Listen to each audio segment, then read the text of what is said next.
हरे कृष्णा। भगवत गीता अध्याय 4 श्लोक नंबर 21। निराश्रियत चित्तात्मा त्यक्त सर्वा परिग्रह शारीरं केवलं कर्म कुर्वन्नाप्नोति किल्बिषम्। निराश्रियत चित्तात्मा त्यक्ता सर्वा परिग्रह शारीरं केवलं कर्म कुर्वन्नाप्नोति किल्बिषम्। अनुवाद और तात्पर्य श्रील प्रभुपाद के द्वारा। श्रील प्रभुपाद की जय। अनुवाद। ऐसा ज्ञानी पुरुष पूर्ण रूप से संयमित मन तथा बुद्धि से कार्य करता है, अपनी संपत्ति के सारे स्वामित्व को त्याग देता है और केवल शरीर निर्वाह के लिए कर्म करता है। इस तरह कार्य करता हुआ वो पाप रूपी फलों से प्रभावित नहीं होता है। तो भगवान उस पूर्ण ज्ञानी व्यक्ति के बारे में इस श्लोक में बता रहे हैं जो कभी भी कर्म फलों के बंधन में नहीं फंसता है, जो अपने जीवन का सही उपयोग करता है, मनुष्य जीवन के महत्व को समझता है। वो जानता है ये भौतिक संसार नित्य नहीं है। मृत्यु के साथ स्वप्न की तरह ये समस्त जो संपत्ति, उपाधि, भौतिक सौंदर्य, भौतिक ऐश्वर्य उन्होंने प्राप्त किया है, सब नष्ट हो जाने वाला है। इसलिए वो क्या करते हैं, भगवान श्री कृष्ण इस श्लोक में बताते हैं कि ऐसा ज्ञानी पुरुष अपने मन को पूर्ण संयम में रखता है, अपनी बुद्धि को अनेकानेक इंद्रिय तृप्ति के लिए कल्पनाओं में डुबो नहीं देता है। अर्थात जैसे कोई व्यक्ति बैठे बैठे भी बहुत सारी चीज़ों की कल्पनाएं करते हैं, अच्छा भी हो सकता है, बुरा भी हो सकता है। जैसे कई कल्पना कर सकते हैं कि अगर मुझे ये बीमारी हो गई तो मैं क्या करूँगा, तो कौन मुझे सपोर्ट करेंगे, मेरा कोई बैंक बैलेंस नहीं है। तो ऐसे ऐसे नेगेटिव सोच सोच के वो दुखी हो सकता है। या कोई ऐसे सोच सकता है कि हो सकता है कल मेरा भाग्य बहुत खिल जाए। चलो कल्पना करते हैं, काश मैं बहुत बड़ा बिजनेसमैन होता, काश मैं इस सेलिब्रिटी एक्ट्रेस से शादी करता, मैं ऐसे उपभोग करता, ऐसे ब्रांडेड कपड़ा पहनता। तो इस प्रकार वो कल्पनाओं के समुद्रों में डूबा ही जाता है।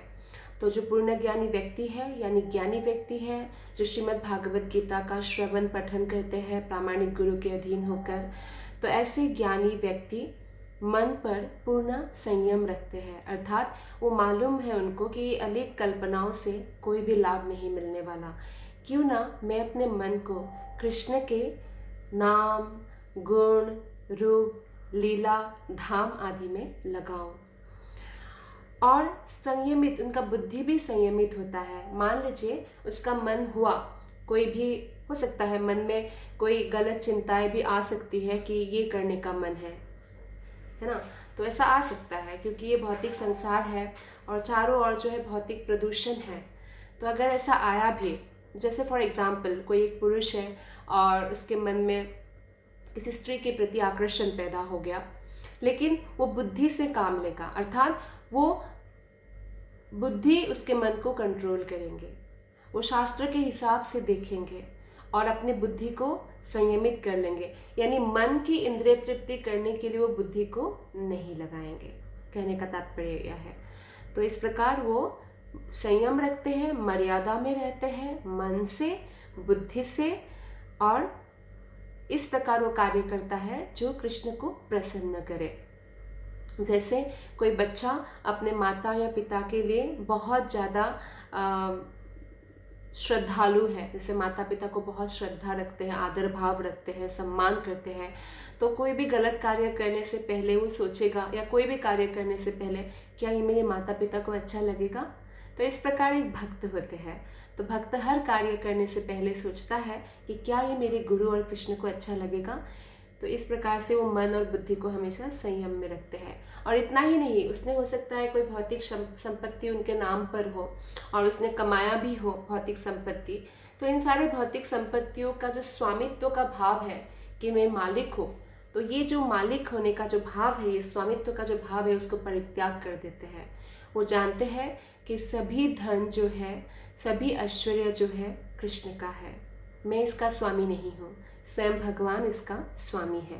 तो इस प्रकार से वो स्वामित्व का भाव त्याग देते हैं। बहुत सारे अमीर व्यक्तियों को नींद नहीं आती है, उसका कारण है क्योंकि उनके अंदर स्वामित्व का भाव, जितना वो धनी होते जा रहे हैं उतना ही स्वामित्व का भाव उनके अंदर बढ़ता जा रहा है। और इसी कारणवश जो है भय लगा रहता है कि ये जो पावर है, ये जो पोजीशन है, ये जो पैसा है, ये जो है कहीं कोई मुझसे चीटिंग ना कर ले।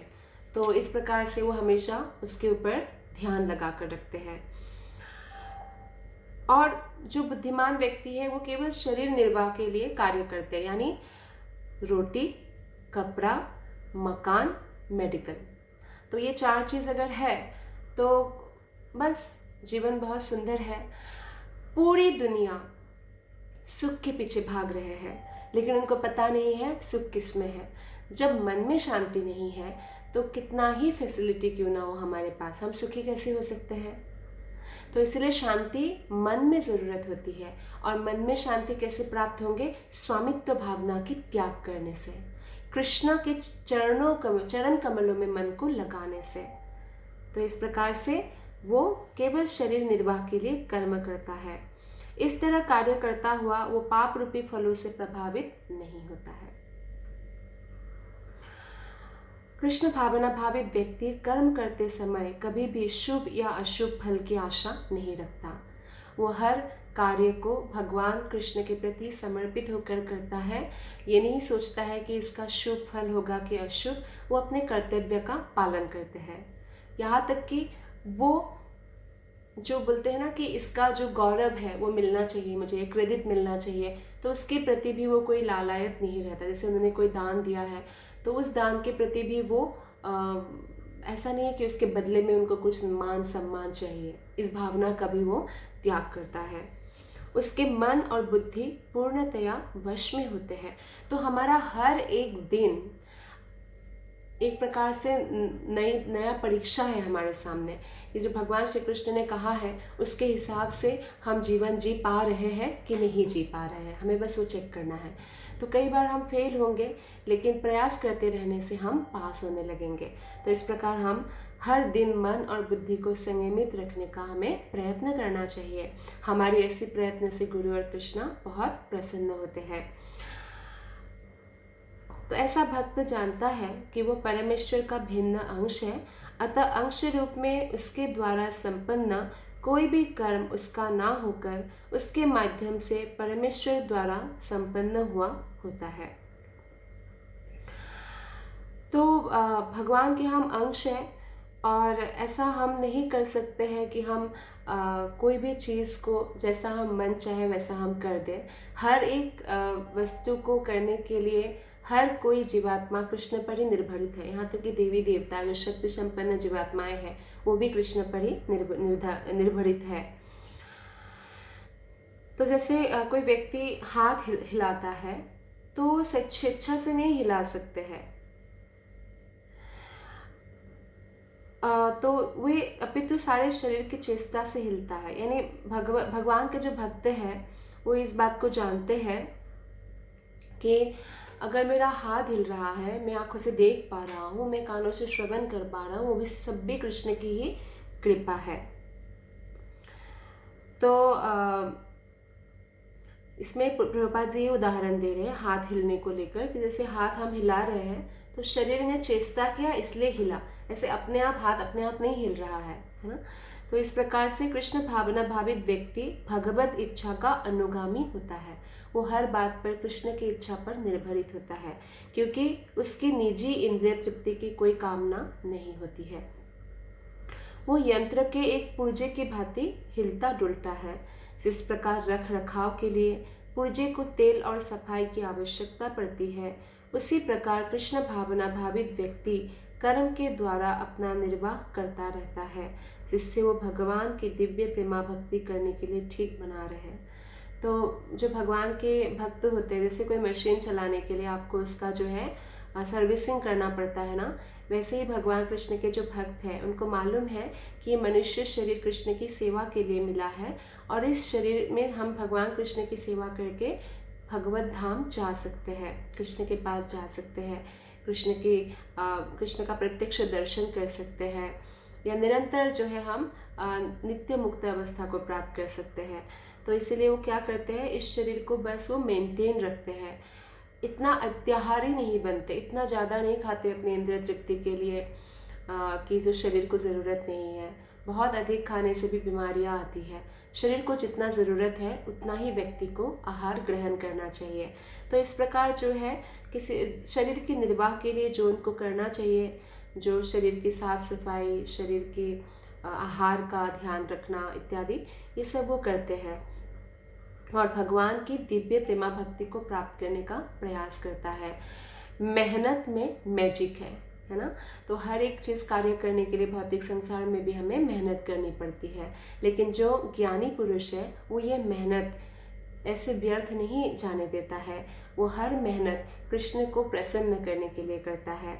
ये एक साधारण मनुष्य और कृष्ण भक्त में अंतर होता है।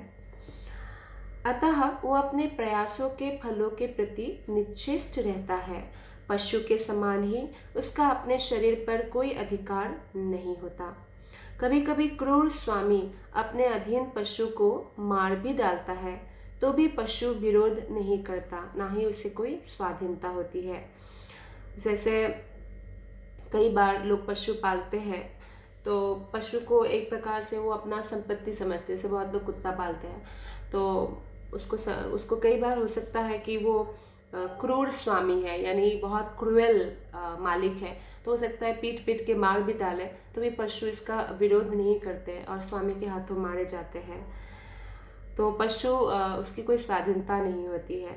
आत्म साक्षात्कार में पूर्णतया तत्पर कृष्ण भावना भावित व्यक्ति के पास इतना समय नहीं रहता है कि वो अपने पास कोई भौतिक वस्तु रखे।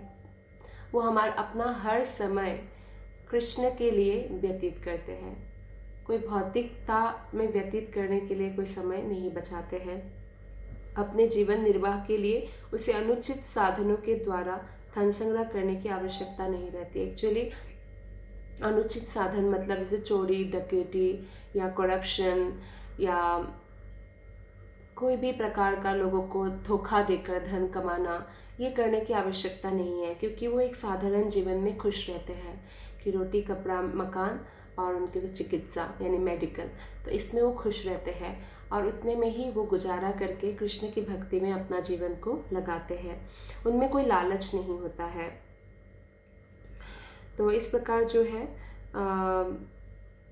जैसे इसमें श्रील प्रभुपाद ने एनालॉजी दिया है ना पशु का, कि कोई पशु होते हैं तो वो क्या करते हैं, वो अगर स्वामी के अधीन होते हैं तो स्वामी जो मर्जी उसके साथ करते हैं व्यवहार, ठीक उसी प्रकार से पशु के समान ही उसका अपने शरीर पर कोई अधिकार नहीं होता है। तो हमारा जो ये शरीर है, मनुष्य शरीर है, ये शरीर भगवान का उपहार है। एक्चुअली हम सब भगवान के दास है। कोई क्रूर स्वामी पशु को मार सकते हैं, लेकिन भगवान अत्यंत दयालु है। वो तो उन लोगों का भी भरण पोषण करते हैं। भगवान श्री कृष्ण जो असुर है, जो कृष्ण को शत्रु मानते हैं या कृष्ण के अस्तित्व को मानना पसंद ही नहीं करते, तो भगवान इतने दयालु है। तो इसलिए भक्त ऐसे ही जैसे कोई पशु दास है किसी मालिक के, तो मालिक कैसा भी करे वो रहते हैं ना, वैसे ही वो जानते हैं कि ये जो शरीर है ये भगवान का उपहार है, तो इसको भगवान की सेवा में लगाना है, मेरा इसमें कोई अधिकार नहीं है। अतः वो ऐसे भौतिक पापों से कलमशग्रस्त नहीं होता, वो अपने समस्त कर्म फलों से मुक्त रहता है। अगर हर व्यक्ति सिर्फ रोटी कपड़ा मकान में संतुष्ट रहे कि मुझे बस जो 2 वक्त की रोटी चाहिए वो मिल जाए और रहने का घर मिल जाए, अपना हो चाहे किराए का हो, और कपड़ा मिल जाए पहनने का, बॉडी को ढकने का, ताकि समाज में रह सके, और बहुत ज़्यादा कपड़े की भी उनकी कोई ब्रांडेड ये वो के जो उनकी आशाएं ना हो, आसक्तियाँ नहीं हो, तो कितने शांति है उसके मन में, और ऐसा व्यक्ति संसार की किसी भी कोने में खुश रह सकते हैं। धन्यवाद। हरे कृष्ण।